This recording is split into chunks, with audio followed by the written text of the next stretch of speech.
عمران خان صاحب کے حوالے سے کیا بات ہوئی؟ کاشف عباسی صاحب کے شو میں فواد چودھری صاحب بیٹھے ہوئے تھے.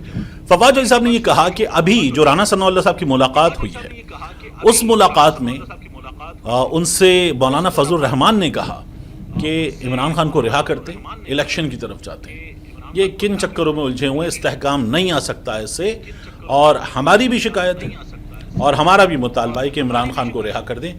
آپ کے اندر بھی بہت بڑی تعداد میں فضل الرحمان صاحب نے یہ جملہ کہا. فواد چودھری صاحب جو بتا رہے ہیں اس کے علاوہ میں آپ کو بتا رہا ہوں، یہ میری فضل الرحمان صاحب کی جماعت میں بات ہوئی اور فضل الرحمان صاحب نے کہا کہ آپ کے اندر بھی بہت بڑی تعداد میں لوگ ہیں جو یہ سوچ بھی رکھتے ہیں کہ عمران خان کو نکلنا چاہیے، عمران خان زیادہ پھنس گیا ہے اور عمران خان لڑ گیا ہے، اور ہم سب اس بات کو تسلیم کرتے ہیں کہ ہمارا ذرا سا بھی گمان نہیں تھا کہ عمران خان اس طرح سے ڈٹ جائے گا، لڑ جائے گا. چھوڑتے ہیں عمران خان کو، الیکشن کی طرف جاتے ہیں.